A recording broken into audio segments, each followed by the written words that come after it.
মানুষ শুনে রাখো, হক্কানি আল্লাহর ওলিদের দরবারে যদি যাও, যাদের কলবের মধ্যে ঈমানের নূর আছে, যাদের কলবের মধ্যে ঈমানের আলো আছে, ওই ধরনের হক্কানি আল্লাহর ওলিদের মজলিসে যদি যাও, তাদের মজলিসে বসলেও তোমার লাভ হবে। কি লাভ হবে? তোমার মুর্দা কলবটা জিন্দা হইয়া যাবে, অন্ধকার কলবটা আলোকিত হয়ে যাবে। দয়াল নবীর জিয়ারত তোমার স্বপ্নে অথবা মুরাকাবার ভিতরে নসিব হইয়া যাবে। যে ব্যক্তি দুনিয়ার জমিনে স্বপ্নে অথবা মুরাকাবায় আমার নবীর জিয়ারত পাবে রে, আল্লাহ নবী বলেন আমার সুরত শয়তান ধরতে পারে না। যে আমাকে স্বপ্নে দেখুক, মুরাকাবায় দেখুক, সত্যিই দেখলো আমাকে, আমি রাসূলকে যে স্বপ্নে দেখবে, মুরাকাবায় দেখবে, জেনে রাখো ওই লোকটা কাল হাসরের ময়দানে আমি রাসূলের সঙ্গে এক জান্নাতে জায়গা পাবে।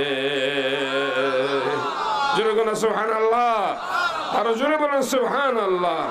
এই যে বলছেন এক জামানা সহবতে বা আউলিয়া, এক জামানা সহবতে বা আউলিয়া, বেহতে রাসদ সালে তাআত বেরিয়া। জোরে বলেন সুবহানাল্লাহ।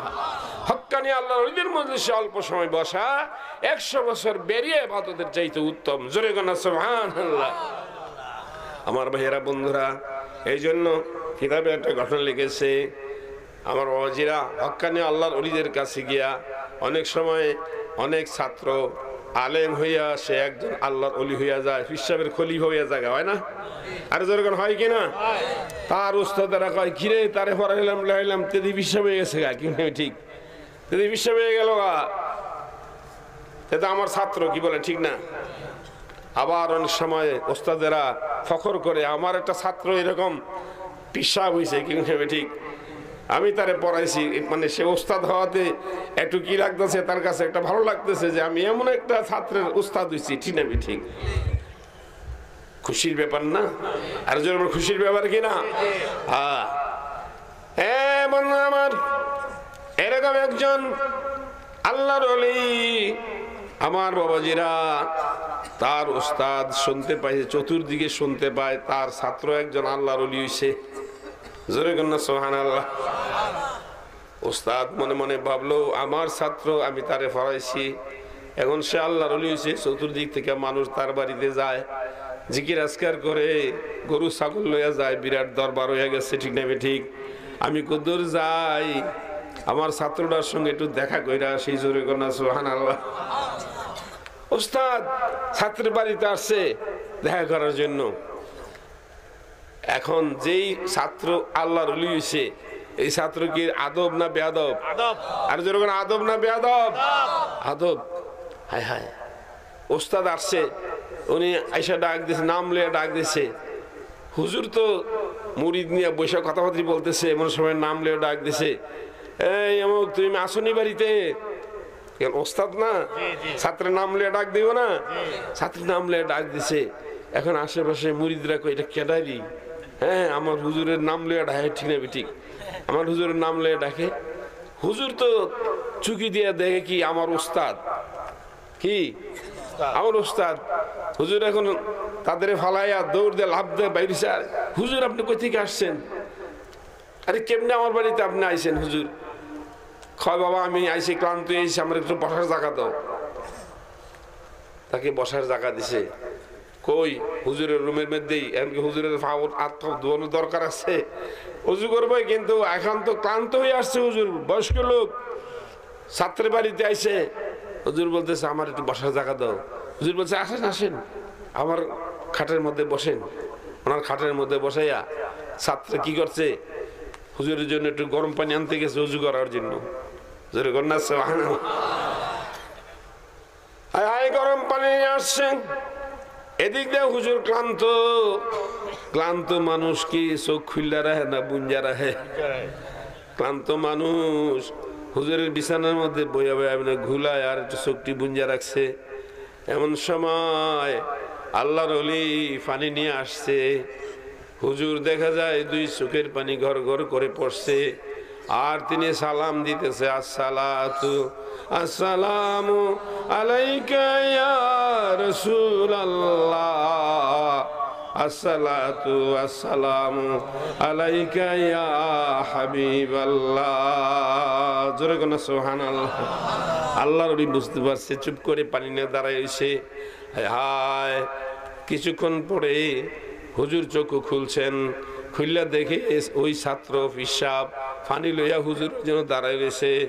লাভ দিয়ে ওইটা টান দিয়া ওই ছাত্রটাকে বুকে নিয়ে কয়, বাবা আমার জীবন সার্থক হয়েছে, তোর মতো একটা ছাত্রকে জীবনে শিক্ষা দিতে পেরেছি, আমার জীবনটা সার্থক হয়েছে। কি কয়, বাবা রে এই জীবন গেল আমার ৬০-৭০ বছর, আমার জীবন শেষ হয়ে গেল, জীবনে কোনোদিন নবীজির দেখা পাইলাম না, কিন্তু আজকে তোর চোখের মধ্যে বৈশা গুলাইতে গুলাইতে দয়াল নবীর জিয়ারত হইয়া গেছে। জোরে বলুন মদিনার জামাত, মদিনার জামাত, মদিনার জামাত, মদিনার জামাত, কামাল্লা দরবার হযরত পীর সাহেব কাবলা, কামাল্লা দরবার হযরত পীর সাহেব কাবলা। আল্লাহর ওলি যেখানে, আল্লাহর ওলি যেখানে। তাই বাবাজিরা, বর্তমান পৃথিবীতে জ্ঞানীদের সংখ্যার কোনো কম না। শিক্ষার হার বাড়ছে না কমছে? শিক্ষার হার বাড়ছে, মানুষের আমলের হার বাড়ছে, কি ঠিক না? কিন্তু ইমানের হার কমে গেছে। ইমানের হার কমে গেছে কারণ আজ বর্তমান পৃথিবীতে আমরা হক্কানি আল্লাহর ওলিদের কাছ থেকে যেই জিনিস পাওয়া দরকার ওই সমস্ত জিনিসগুলি আমরা আল্লাহর ওলিদের দরবারে গিয়ে পাই না, কি ঠিক না? বন্ধু আমার, এই জন্য বলা হয়েছে ওয়াজের মাহফিল এটি ওলিদের কাজ না, ওলিদের কাজ হইল মুরাকাবা মুশাহাদা করা। জোরে কর না সুবহানাল্লাহ। ওয়াজ তো ওয়াজ হুন্না টুন্না একবারে কমপ্লিট কইরা, লেখাপড়া কইরা, ফাজেল ফুজেল পাস কইরা, কামেল পাস কইরা তারপরে আল্লাহর ওলির কাছে মুরিদ হওয়া লাগে, কি ঠিক না? কি জন্য? তুমি তোমার এখন বান্ড হয়েছে, বান্ডের মধ্যে তেল আছে, এটার মধ্যে সলিতা হয়েছে, এখন এর মধ্যে আগুন নাই, কি ঠিক না? ঠিক একটু মেসের কাঠি খোসা দিয়ে আগুন জ্বালাই দিলে এখন এটা বাতি জ্বলতে থাকবে, কি ঠিক?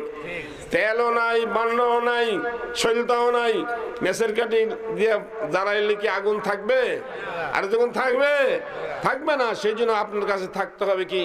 এলেম থাকতে হবে, আমল থাকতে হবে না। তাহলে আপনাকে যখন তালিম দিবে ওই তালিমের দ্বারা বোঝা গেল কি আপনার ইমানের নূর আপনার কলবে যখন আসবে এটাকে আপনি রক্ষা করতে পারবেন, কি বলেন ঠিক না? ঠিক। আজকে আল্লাহর ওলিরা আপনাদেরকে খাস তালিম দেয় না কেন?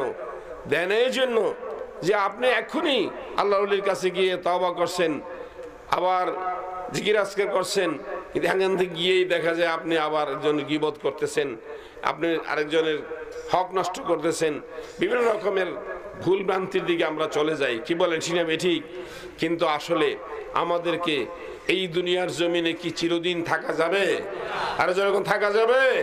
চিরদিন থাকা যাবে না। এখান থেকে একজন ভালো মানুষ হয়ে যদি আমরা যেতে পারি, এই জন্য আল্লাহ পাক কোরআনের মধ্যে বলছেন, আলা ইন্না আউলিয়া আল্লাহি লা খাউফুন আলাইহিম ওয়ালা হুম ইয়াহজানুন। সুবহানাল্লাহ।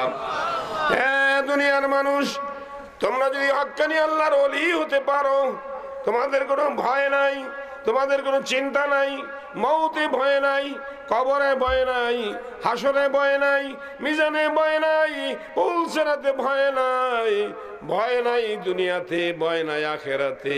মরতে দেরি হবে, আল্লাহর জান্নাতে যাইতে দেরি হবে না। সুবহানাল্লাহ। আপনি আল্লাহর ওলি হতে পারেন, মরতে দেরি হবে, জান্নাতে যাইতে দেরি হবে না। বরঞ্চ বলা হয়েছে যে আপনাকে কবরে রাখার আগেই আপনার কবর প্রশস্ত হয়ে যাবে। কবর প্রশস্ত হয়ে যাবে কিরকম? যে আপনি যখন সকালবেলা ঘুম থেকে উঠে বাহির হন, আকাশের সূর্য পূর্ব দিকে আপনি দেখতে পান কি থালার মতো একটা সূর্য উদয় হইতেছে, কি বলেন ঠিক না? মনে হয় যেন আপনার গ্রামের পূর্ব পাশে দিয়ে উঠতেছে, কি ঠিক না ঠিক? কিন্তু আপনি কি গ্রামের পূর্ব মাথায় গেলে এই সূর্য দেখতে পাবেন? যতই যাইবেন ততই সূর্য পিছনের দিকে যাই থাকবে, ঠিক না ঠিক? কিন্তু দেখা যায় কোন জায়গায়? কাছে। কিন্তু আসলে আপনার বাড়ি থেকে সূর্যের দূরত্ব কত? 9,30,00,000 মাইল দূরে। জোরে কোন সুবহানাল্লাহ। 9,30,00,000 মাইল দূরের সূর্য আমার আল্লাহ পাক আপনার ঘরের সামনে, আপনাকে আমার আল্লাহ পাক একটা থালার মতো আপনার ঘরের সামনে দেখায় দিতেছে। আমার আল্লাহ পাক বলেন 9,30,00,000 মাইল দূরের সূর্য যেই মাবুদে তোমাকে দেখাইতে পারে, জানিয়া রাখো রে বান্দা, তুমি যখন কবরে শুয়ে যাইবা এমনি ভাবে তোমার কবরের মধ্যে তোমার ডান পাশে দিয়ে আল্লাহ রাসূল সাল্লাল্লাহু আলাইহি সাল্লামের নূরানি চেহারা এমনি ভাবে ওই সূর্যের মতো উদয় হইয়া যাবে। জোরে বলো সুবহানাল্লাহ।